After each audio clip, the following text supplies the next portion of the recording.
मुझे अब भी लगता है कि हमें लौट जाना चाहिए। और जो भी सूचना हमारे पास है वो श्री राम को जाके देते हैं। यहाँ पर रह के समय व्यर्थ करना अनुचित है। इस सागर को पार करना असंभव है। श्री राम का कार्य बीच मझधार में छोड़ने से अच्छा है कि हम अपनी मृत्यु को आलिंगन कर लें,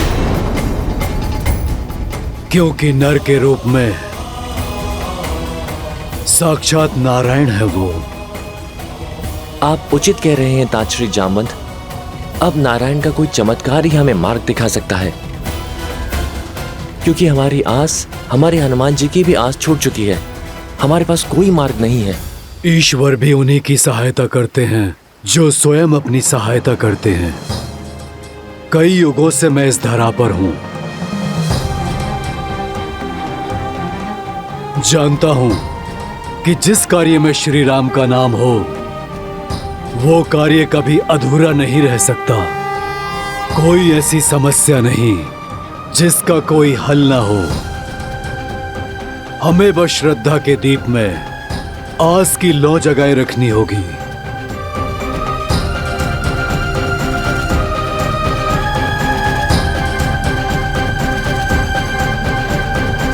स्वामी, आपका अंश अवतार हनुमान आशा खो चुका है। अब उसे स्वयं से कौन मिलवाएगा? कौन उनका साक्षात्कार उनके ही बल से करवाएगा?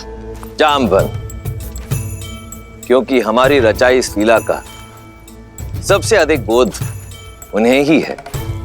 जीवन और इतिहास के ज्ञान का अद्भुत समन्वय है जामवंत। वो जामवंत जो स्वयं ब्रह्मदेव के मुख से वृक्षों के राजा बनकर प्रकट हुए थे। तो श्री राम की कथा में जामवंत की और भी भूमिकाएं? हाँ देवी, आने वाले इस धर्म युद्ध में जामवंत श्री राम के सहायक, उनके मार्गदर्शक बनेंगे। पिछले कई युगों से भगवान विष्णु के राम अवतार की प्रतीक्षा में थे जामवंत। स्वयं को इस पावन उद्देश्य के लिए तत्पर कर रहे थे जामवंत। युगों से? हाँ देवी, जामवंत कोई साधारण वृक्ष नहीं, नारायण के हर रूप, हर स्वरूप के साक्षी रहे। फिर वो चाहे बराह अवतार से लेकर नरसिम्हा अवतार हो, या फिर समुद्र मंथन से लेकर वामन अवतार तक, जामवंत इन सभी घटनाओं के साक्षी रहे। जब भगवान विष्णु ने वामन अवतार में असुरराज महाबली का दमन किया था, तब 21 बार भगवान वामन की प्रदक्षिणा देने वाले जामवंत ही थे। और अब राम अवतार में, राम रावण युद्ध में श्री राम के गुरु बनकर उनका मार्गदर्शन करने का दायित्व भी जामवंत ही संभालेंगे। भला हमें से लंका तक कौन जा सकता है? इतना सामर्थ्य तो हम में से किसी में भी नहीं है। संपाति ने हमें ये कहा था कि लंका यहाँ से कम 100 योजन दूर है। माना कि हम वानर हैं, किंतु इतनी दूरी तय करना तो हमारे लिए भी असंभव है। संपाति और जटायु माता सीता को बचाने के लिए अपने प्राण तक न्यौछावर करने से पीछे नहीं हटे, और तुम कहते हो कि हम पीछे हट जाएं? कदापि नहीं। अपने भीतर झांको। कौन है जो माता सीता तक पहुंचने के लिए इस विशाल महासागर के पार निकल सकता है?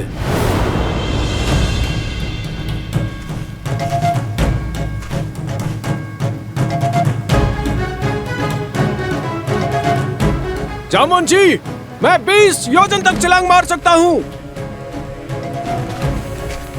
मैं 40 योजन। युवा अवस्था में मैं इतनी दूरी पार कर सकता था, किंतु अब शरीर में उतना बल नहीं।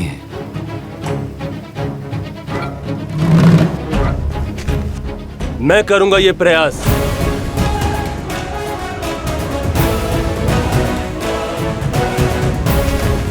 तुम्हारे सामर्थ्य पर संदेह नहीं है अंगद। मुझे ज्ञान है कि तुम वहां तक पहुंच तो जाओगे, परंतु वहां से लौटने की शक्ति शेष नहीं बचेगी।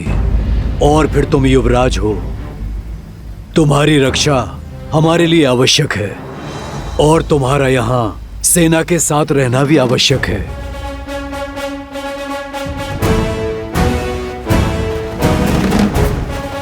हम में से केवल एक है जो इस असंभव कार्य को संभव कर सकता है।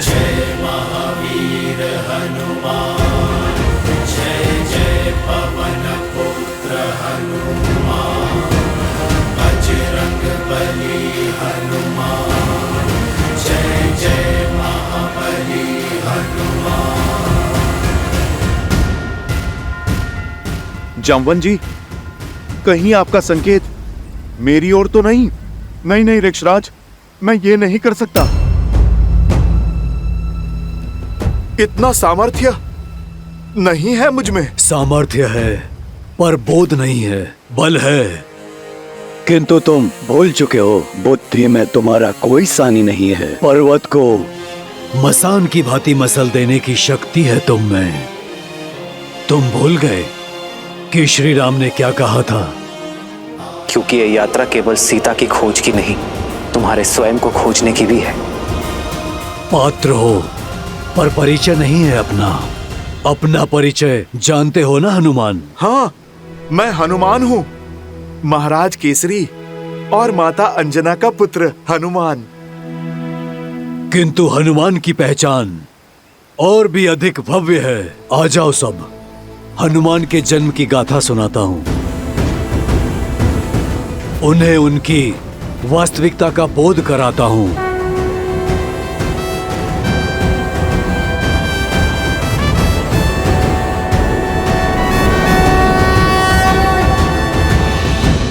ईश्वर ने सब कुछ दे दिया, बस एक संतान नहीं दी। कोई नहीं जो हमें श्रद्धांजलि दे सके हमारे जाने के बाद। आपकी पीड़ा मुझे भी बहुत कष्ट देती है वानरराज।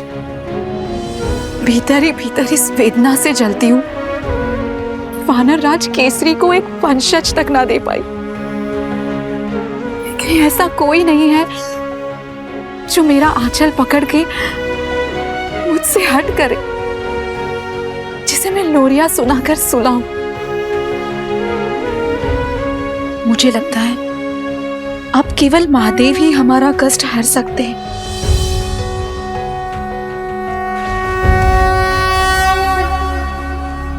ओम नमः शिवाय। ओम नमः शिवाय।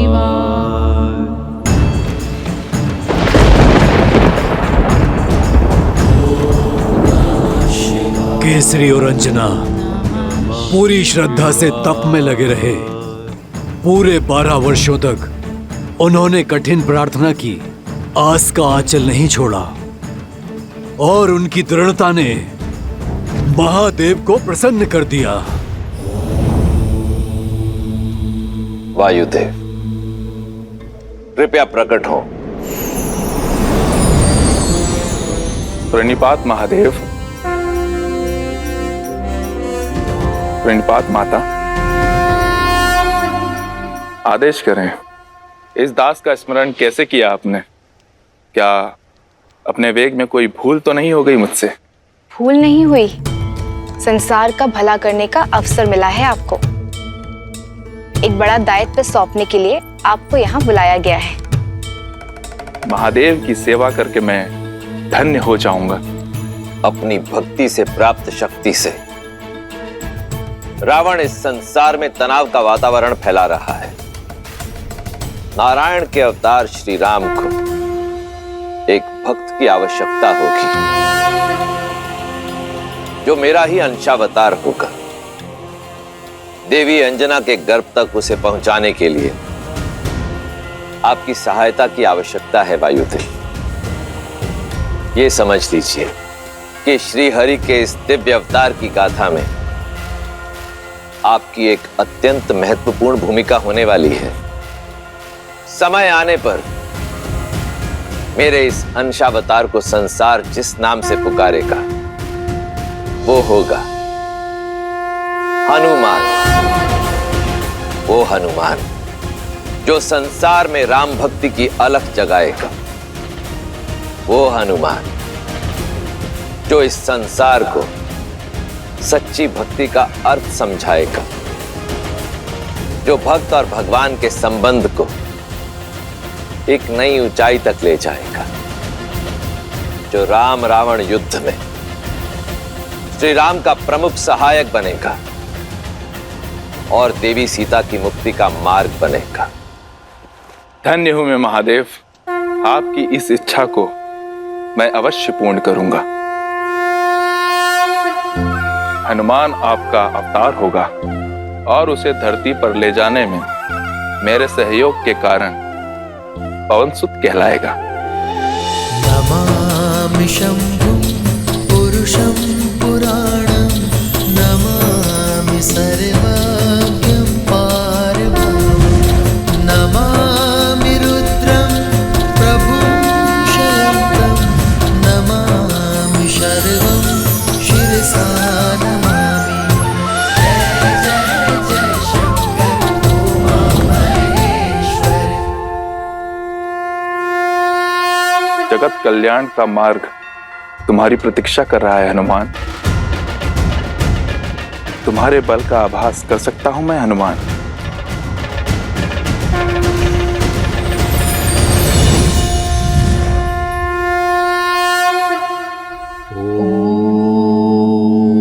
नमः शिवाय।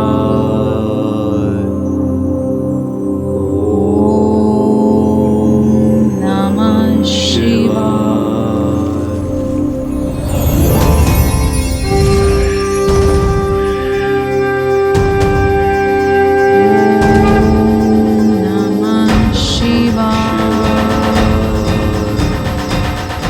रख सकता तो सदा सर्वदा तुम्हें अपने साथ ही रख लेता, किंतु महादेव का आदेश अडिग है, पास नहीं रहेगा, किंतु तुम्हारा पिता सदा तुम्हारे साथ रहेगा। शंकर सुवन केसरी नंदन, तुम्हारा पिता कहलाने का गर्व मेरे जीवन का सबसे बड़ा धन होगा। पवनसुत,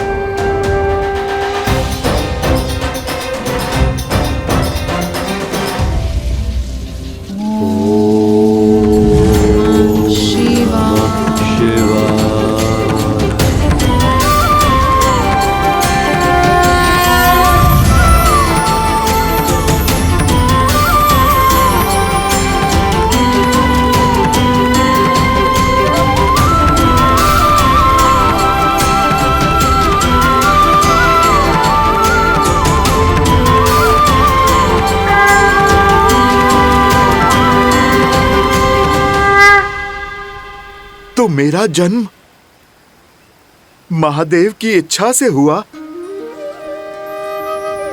जामवंत जी, मैं महादेव का अंश हूं। अंजनेय होने के साथ साथ पवनसुत भी हूं मैं, और मेरा जन्म प्रभु श्री राम की सेवा के लिए हुआ। इसीलिए सदा मुझे प्रभु श्री राम की प्रतीक्षा रहती थी। धन्य हुआ मैं, मेरे श्री राम, प्रभु श्री राम। राम राम राम राम राम राम राम।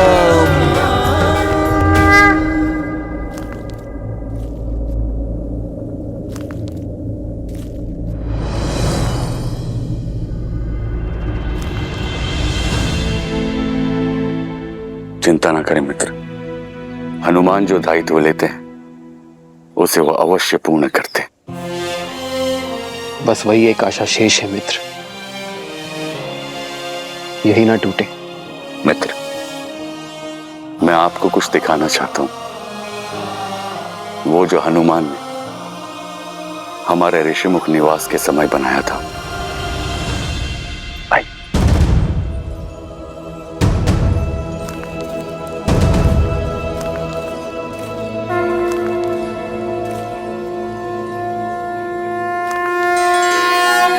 मेरी मूर्ति ये हनुमान ने बनाई है मेरे लिए?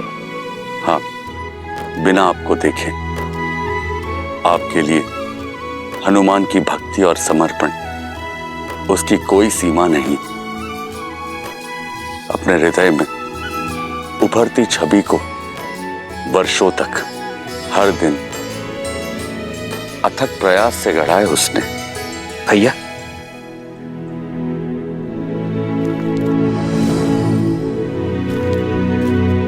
देखो लक्ष्मण, हनुमान ने मेरे लिए ये प्रतिमा बनाई है।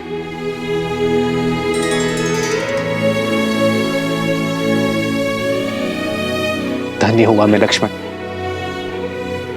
कि मेरा सहयोगी इतना स्नेह करता है मुझसे, जिसका मुझ में इतना विश्वास हो कि बिना मुझसे भेंट की, बिना मुझे देखे समर्पण से इतनी बड़ी प्रतिमा बना डाली। वो मुझे कभी निराश नहीं करेगा लक्ष्मण। उसके विश्वास ने मुझे नई आस दी है लक्ष्मण। हनुमान अवश्य सीता को खोज कर लाएगा।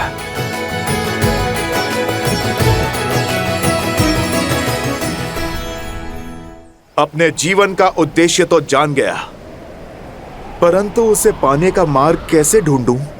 ऋक्षराज,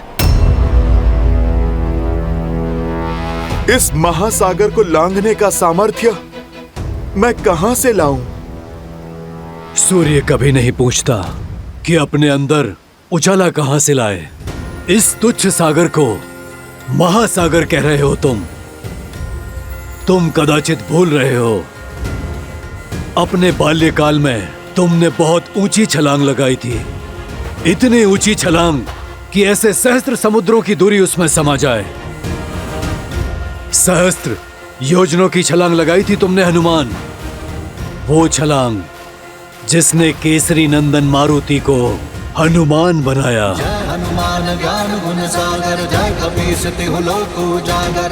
अपने जन्म और उस असंभव छलांग की कथा सुनो हनुमान। अपना बल, सामर्थ्य और स्वयं का परिचय पा जाओगी।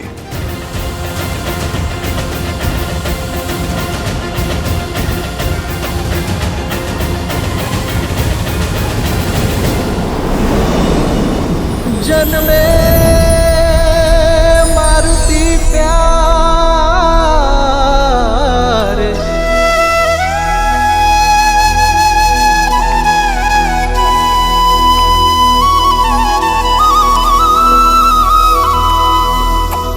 जन्मे मारुति प्यारे।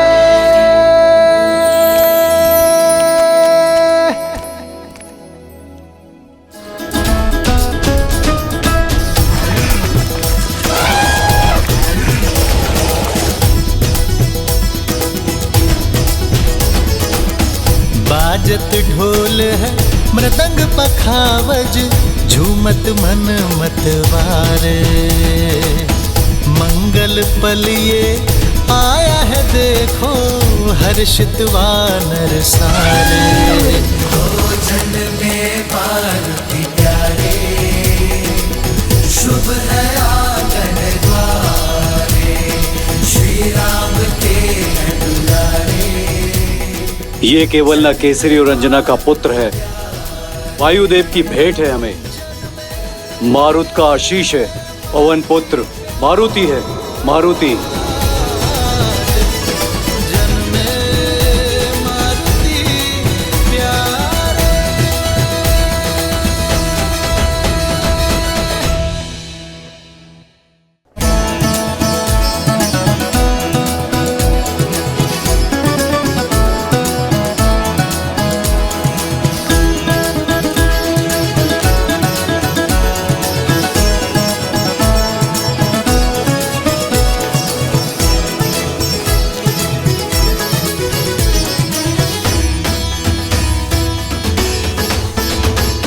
सूरज सा मुकदम के चंचल नटखट नैना, तू भगवान का रूप है, तुझ सा भक्त कोई ना। सूरज सा मुकदम के चंचल नटखट नैना, तू भगवान का रूप है, तुझ सा भक्त कोई ना। देखो तुझे सुर नर मुनि जन जाए वारे।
केसरी नंदन मारुति की, केसरी नंदन मारुति की।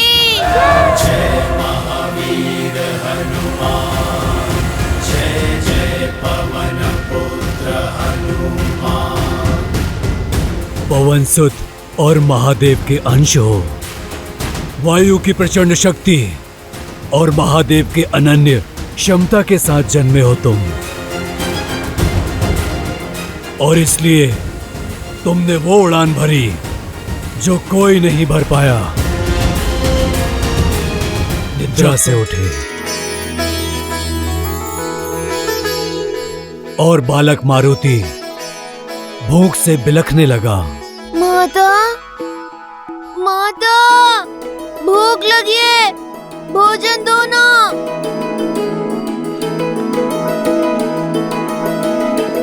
माता, माता, माता,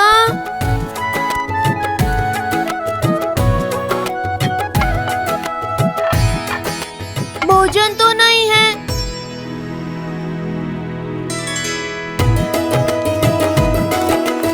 देखो मारुति आ गया, आ गया। अरे मारुति तुम आ गए। हमने कुछ रसीले आम देखे, किंतु वह इतने ऊपर हैं कि हम तोड़ नहीं सकते। क्या तुम तोड़ लाओगे? हम लोग साथ में खाएंगे। भूख तो मुझे भी लगी है, किंतु माँ कहती है स्वयं से पहले सदा दूसरों के बारे में सोचना चाहिए। चलो पहले तुम्हें खिलाता हूँ। चलो चलो मेरे साथ, चलो चलो।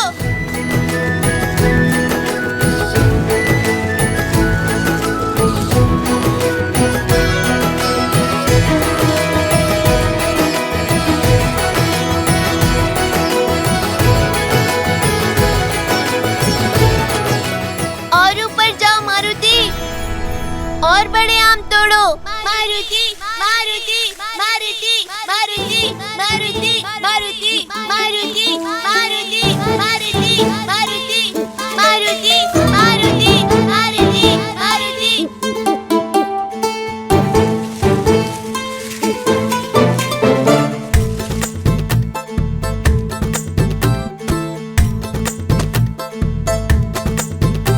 इतना पर्याप्त है? नहीं, ये हरे हैं, कच्चे। और ऊपर जाओ, लाल चमकीले आम तोड़ो। फल जितना बड़ा, जितना लाल, जितना चमकीला, उतना ही स्वादिष्ट और रसीला होता है।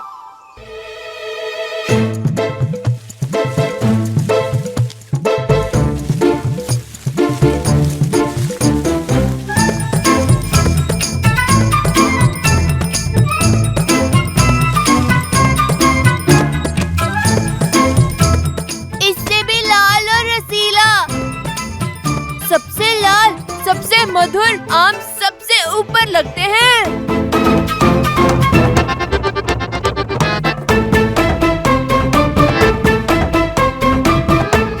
जितना बड़ा, जितना लाल, जितना चमकीला, उतना ही रसीला।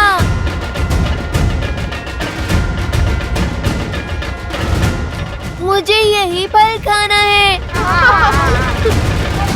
बुद्धू, वो आम नहीं, सूर्यदेव है, सूर्यदेव। लाल देह लाली लसे, मरुधरि लाल लगून, वज्र देह दानव तलन, जय जय जय कपीसूर। देवी अंजना को बताना होगा, हनुमान संकट में है।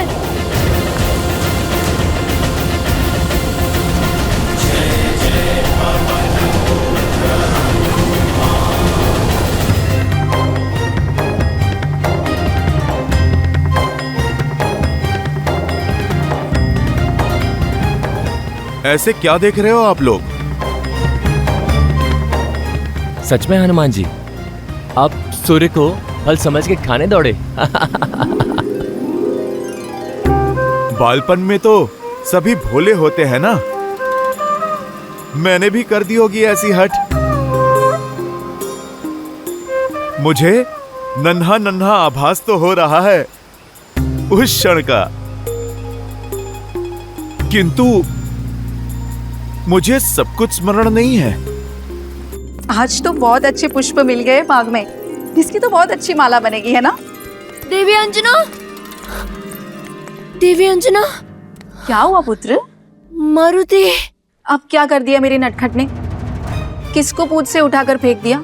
किसका फल छीन के खा गया?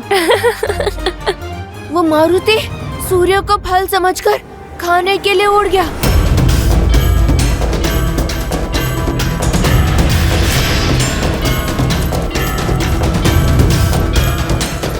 मारुति, पुत्र लौट आओ! मारुति!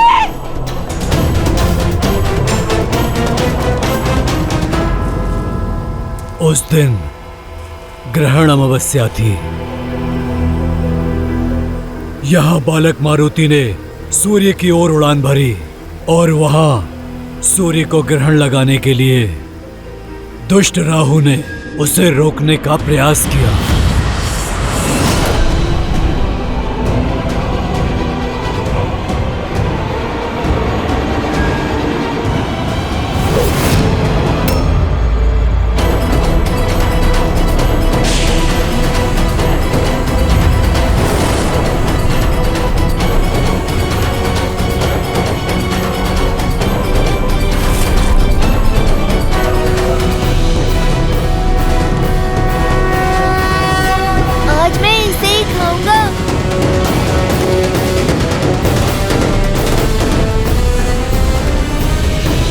बालक, कहाँ जा रहे हो?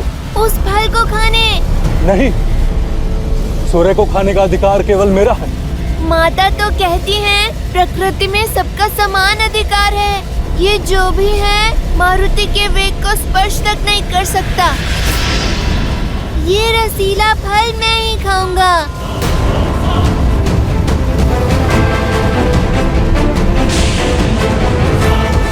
मूर्ख बालक, रुक जाओ। राहु का आदेश टालने का दुस्साहस मत करना। नियति का लेख है, आज सूर्य को निकलकर ग्रहण लगाना है मुझे। तुम्हारी हट मुझे रोक नहीं पाएगी। बंधु, मेरी भूख आपकी नियति से अधिक बलवान है। अपने भोजन के बीच में वानर किसी को नहीं आने देते।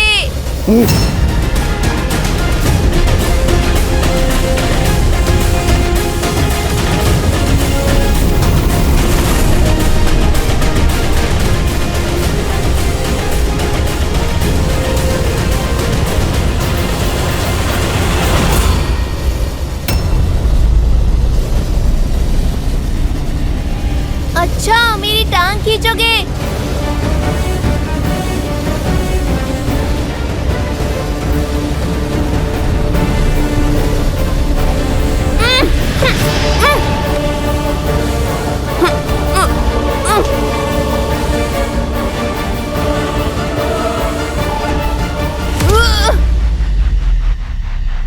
मेरा फल छीनने आया था।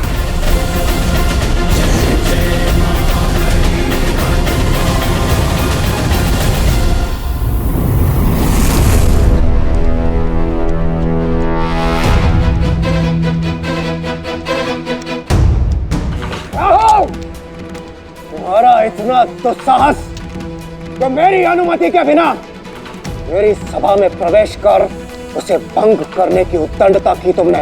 इंद्रदेव, आज एक असुर नहीं, एक ग्रह देवराज से रक्षा की विनती करने आया है। एक तुच्छ वानर बालक की हट ब्रह्मांड का संतुलन भ्रष्ट करने जा रही है। एक तुच्छ वानर बालक, कहीं तुम मेरे साथ उपहास तो नहीं कर रहे? सत्य कह रहा हूं देवराज, विलक्षण बल है उसमें। सूर्य को निगलने चला है। महाबली है वो, जिसने एक प्रहार में मुझे यहां पटक दिया। शिव का अंश है, इसलिए मौन नहीं बैठ सकते देवराज। अमृत मंथन के समय सूर्य को ग्रसित करने का अधिकार केवल मुझे दिया गया। आज सृष्टि का नियम टूटा तो देवराज की गरिमा भंग होगी।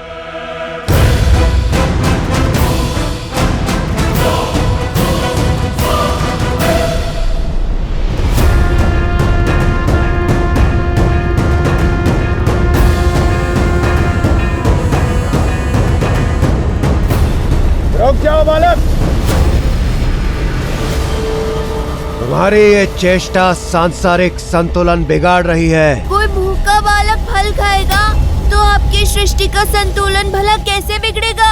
उद्दंडी बालक, तुम्हारा इतना दुस्साहस कि तुम देवताओं के राजा के साथ तर्क वितर्क कर रहे हो। आपसे पहले भी एक आया था, प्राण बचाकर भागा है। आप जाइए, मुझे अपना भोजन करने दीजिए।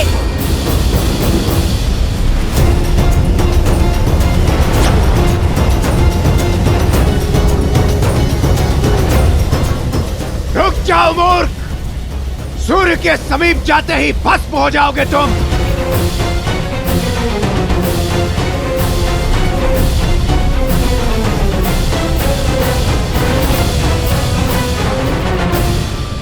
बहुत सी बाधाएं लांघकर मैं यहाँ तक पहुँचा हूँ।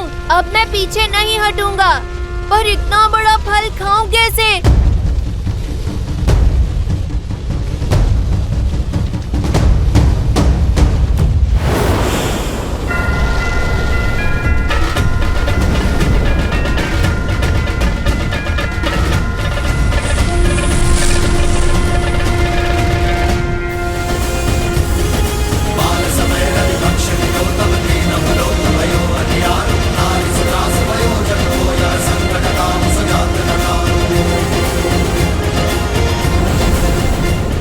प्रतीत होता है ये ऐसे मानेगा नहीं।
हमें मुक्त कीजिए, मेरा पुत्र, मेरा पुत्र, पुत्र, पार्वती, पार्वती, पुत्र, पार्वती।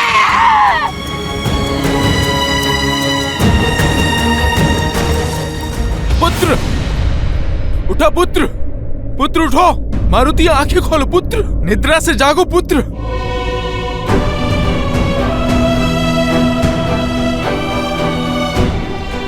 मारुति आंखें खोलो।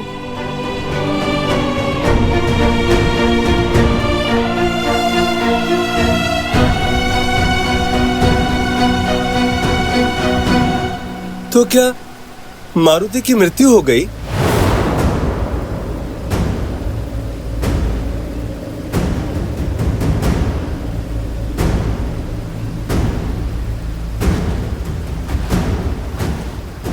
हाँ, क्योंकि वज्र को तो पवन देव भी नहीं सह सकते, तो पवन पुत्र कैसे सहता? मारुति वज्र का प्रहार नहीं सह पाया और वायुदेव इस सत्य को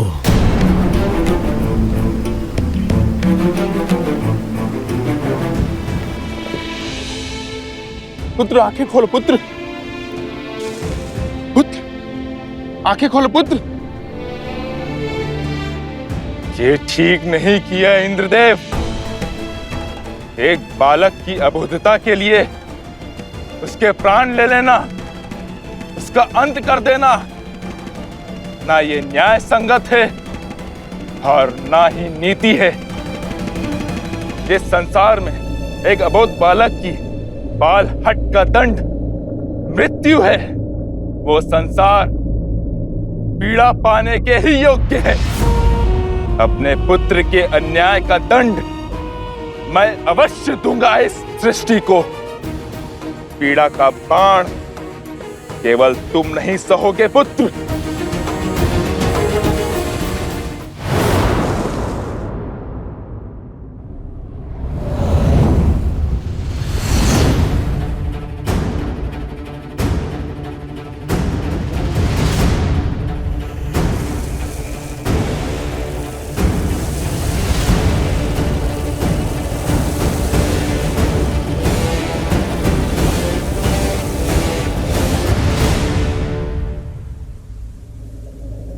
मारुति,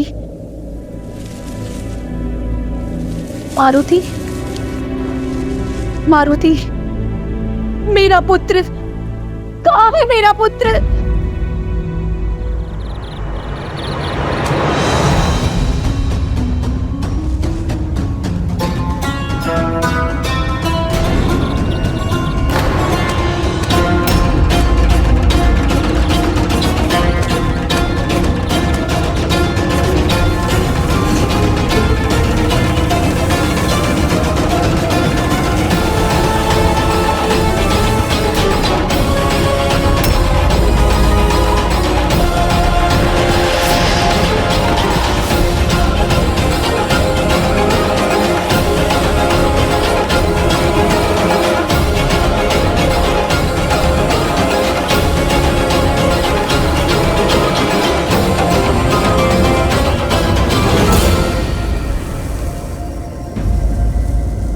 मेरी पीड़ा ने संसार के अनगिनत जीवों के प्राणों पर संकट ला दिया है, परंतु जब तक ये संकट समाप्त नहीं होता, मेरा मारुति पुनः श्वास नहीं लेता, तब तक मैं किसी को भी श्वास नहीं लेने दूंगा।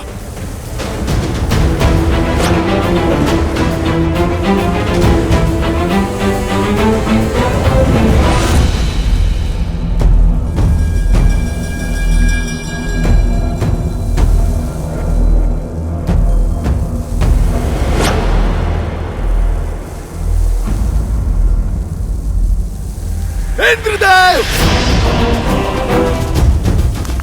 अब आप यहां क्यों आए हैं?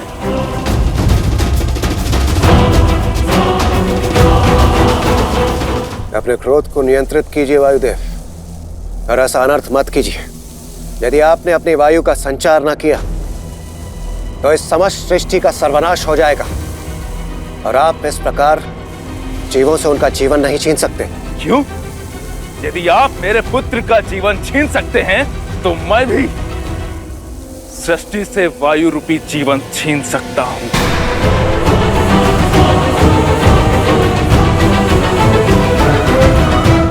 वायुदेव, समझने का प्रयास कीजिए। उस समय मेरे सम्मुख मारुति को रोकने के अतिरिक्त कोई और विकल्प शेष नहीं था। विकल्प तो मेरे पास भी नहीं है।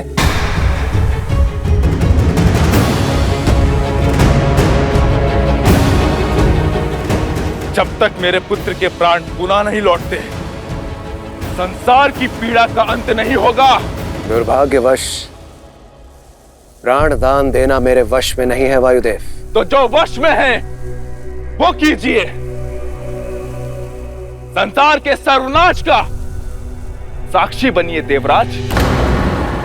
वायुदेव, यदि आप न माने तो शीघ्र ही पृथ्वी से जल समाप्त हो जाएगा। भूलोक यमलोक बन जाएगा। हमारा कर्म, हमारा उद्देश्य, हमारा अस्तित्व सब समाप्त हो जाएगा।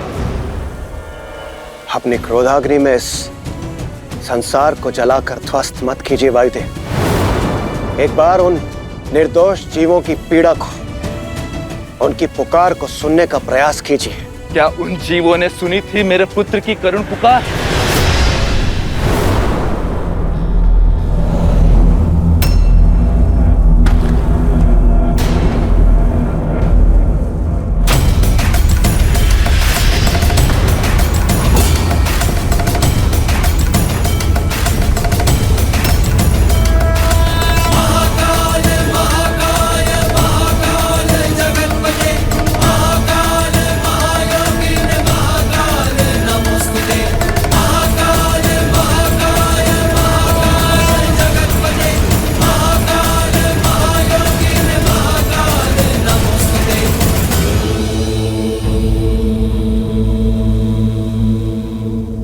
प्रणाम महादेव।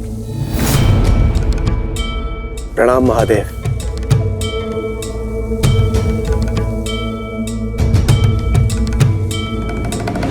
महादेव,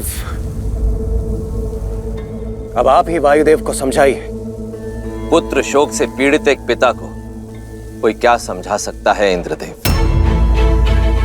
और वैसे भी वायुदेव को उनका कर्तव्य स्मरण कराने से पूर्व क्या आपने स्वयं अपने धर्म को समझा?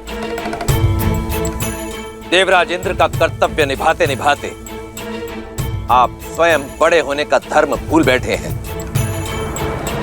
और क्या होता है बड़े होने का धर्म? अपने से छोटों की रक्षा करना। परंतु आपने नन्हे मारुति पर प्रहार कर अधर्म किया है देवराज इंद्र। शंभू